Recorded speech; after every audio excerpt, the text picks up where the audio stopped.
안녕하세요. 성원 아이북랜드 아자쌤이에요. 오늘은 7마리 까마귀 이야기를 들려줄게요.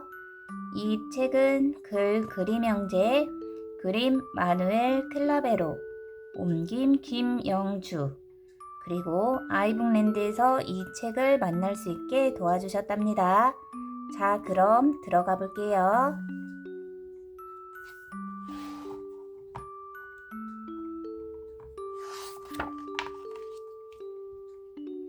7마리 까마귀.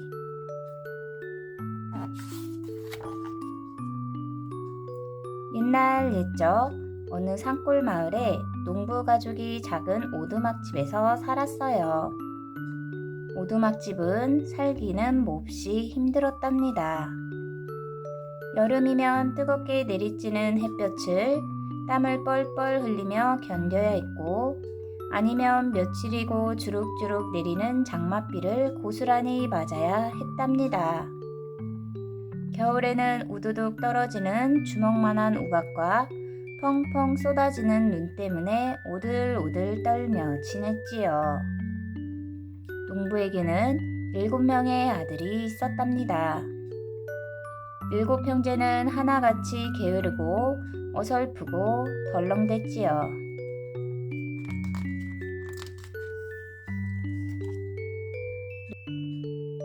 농부는 그런 아들들이 영 믿음직스럽지 못했어요. 아기 목욕시키게 물 좀 떠오너라. 농부는 한 아들에게 나무 물통을 건네주었어요. 하지만 6명의 형제도 함께 냇가로 뛰어갔답니다. 7 형제는 집을 나서자마자 또 티격태격 싸우기 시작했어요. 내가 물통을 들고 갈게. 안 돼, 아버지가 나한테 시키셨단 말이야. 그럼 내가 들고 갈게. 나무 물통은 이 손에서 저 손으로 공처럼 퉁퉁 튕겨 다녔지요. 하늘로 붕 날았다가 땅으로 툭 떨어지기도 했답니다. 형제들은 서로 물통을 차지하려고 옥신각신 했지요.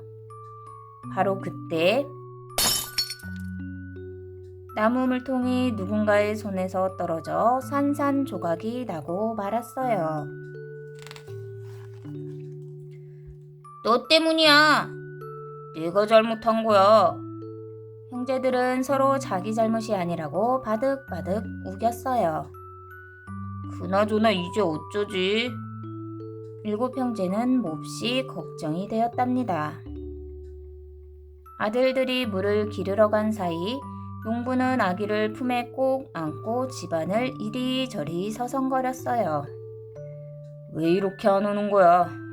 어서 목욕시켜야 하는데. 냇가에서 물놀이라도 하나 봐요. 곧 오겠죠.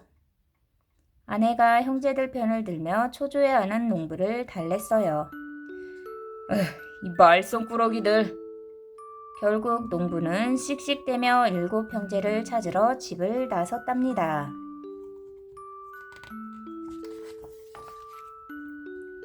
농부는 냇가로 가는 길 여기저기에 흩어져 있는 물통 조각을 발견했어요.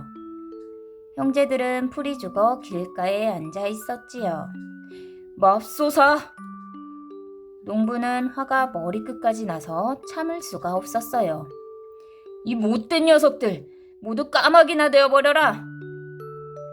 농부의 말이 끝나자마자 머리 위에서 푸드덕 날개치는 소리가 났어요. 농부가 하늘을 올려다보니 수처럼 새까만 까마귀들이 훨훨 날아가고 있었지요. 1마리, 2마리, 3마리, 4마리? 이럴 수가! 농부는 그만 털썩 자리에 주저앉고 말았어요. 그런데 이상하게도 저만큼에서 웬 시커먼 그림자가 휙 지나쳐 가는 것이 보였지요. 웃는 소리도 언뜻 들렸답니다. 집안은 쥐죽은 듯이 조용했어요. 농부와 아내는 너무 슬퍼 말조차 하지 못했답니다. 말썽꾸러기 아들들이었지만 정말 까마귀가 되었으면 하고 바랬던 것은 아니었으니까요. 농부는 가슴을 치며 후회했어요. 하지만 되돌릴 수는 없었답니다. 이따금 지붕 위에서 새들이 구슬피 울며 파닥파닥 날아가는 소리가 들렸어요. 집안에서 아들들이 깔깔거리며 웃는 소리도 들리는 것 같았지요.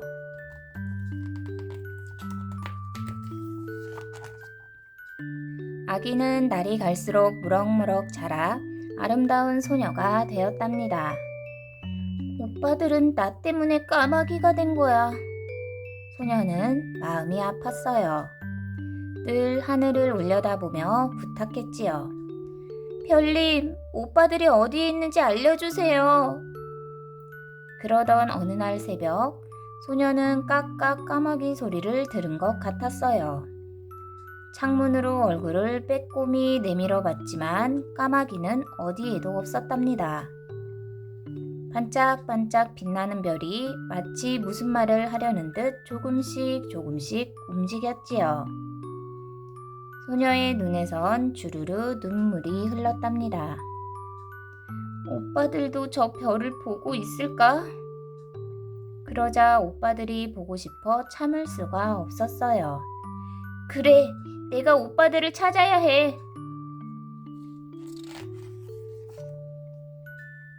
다음 날 아침, 농부는 딸이 없어진 것을 알았어요.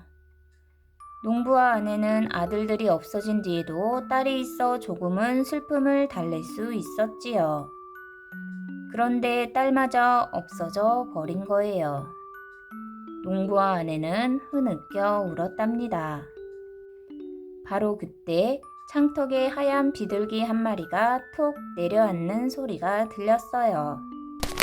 비둘기는 파닥파닥 날개짓을 하더니 멀리 휙 사라지고 말았지요. 집을 나온 소녀는 별을 따라 걸었답니다.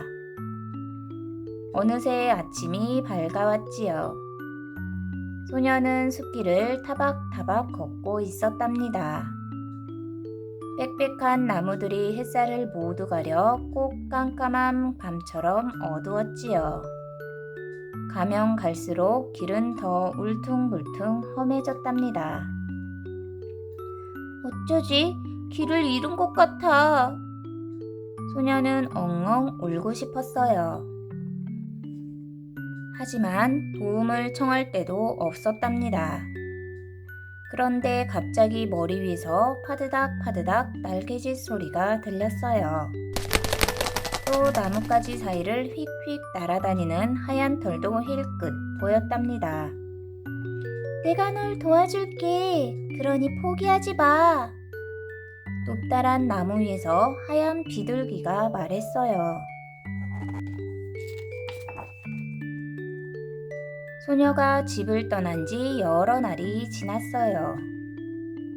어느 날 새벽, 소녀는 반짝이는 별빛을 보았어요.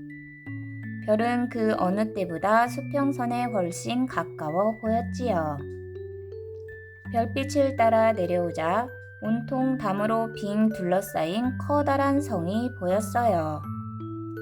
성 둘레에는 강물이 출렁출렁 흐르고 있고 커다란 성문 앞에 다리가 있었지만 위로 올려져 있었답니다. 아무도 건널 생각을 하지 말라는 것 같았지요.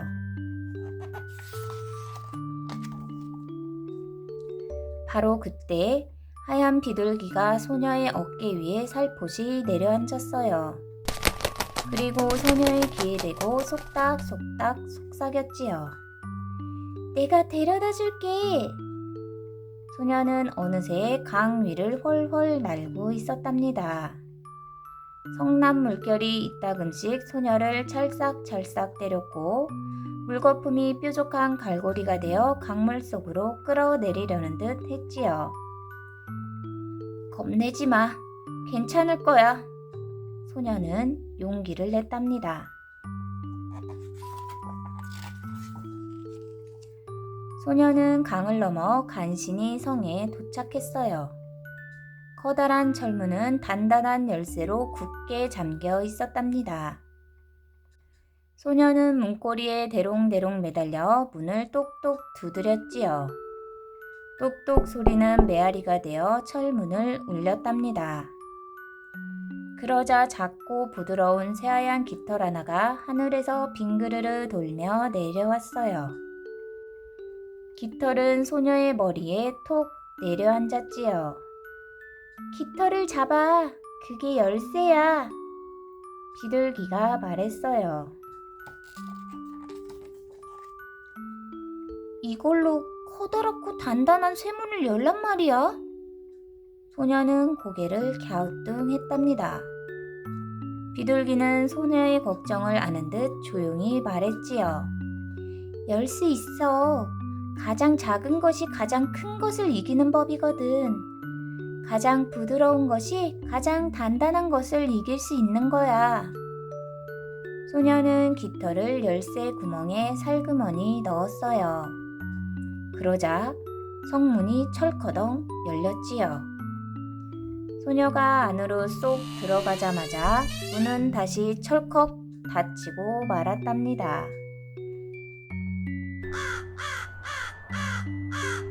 성 안에는 까마귀들이 날아다녔어요.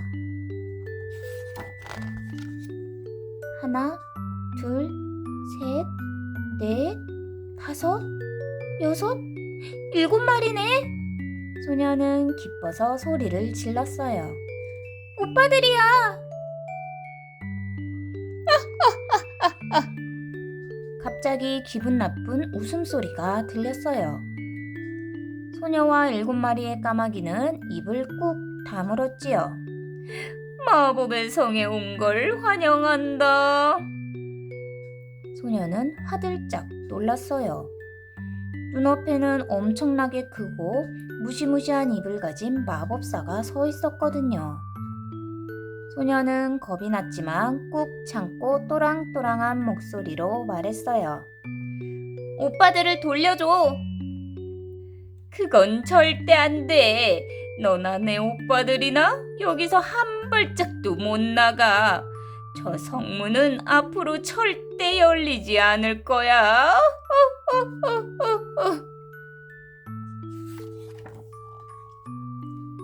마법사는 낄낄거리며 소녀에게 슬금슬금 다가왔어요. 소녀를 꿀꺽 삼키어 버릴 듯 했답니다. 바로 그때 소녀가 쥐고 있던 보들보들한 깃털이 마법사의 코를 살랑살랑 간지렸어요. 에취! 마법사는 큰 소리로 재채기를 했답니다. 우르르 쾅쾅 천둥이 치는 것 같았죠. 재채기 소리 때문에 문고리가 나뭇잎처럼 후두둑 떨어졌답니다. 어느새 까마귀들은 사람으로 변해 있었답니다. 그렇게 소녀와 7 형제는 하늘로 두둥실 떠올랐고 성 밖으로 나오자 하얀 비둘기가 소녀와 7 형제를 집으로 데려다 주었답니다. 드디어 돌아왔구나. 드디어 돌아왔어. 농부와 아내는 기쁨과 안도의 눈물을 주르르 흘렸답니다. 그 뒤에도 7 형제는 여전히 말썽꾸러기였지만 소녀에게만은 다정한 오빠들이었지요. 소녀는 여전히 새벽녘 별빛을 좋아했답니다. 하얀 비둘기가 날아오면 제잘제잘 밀린 수다도 떨고 소곤소곤 비밀 이야기도 했답니다. 그렇게 농부 가족은 모두 행복하게 살았답니다.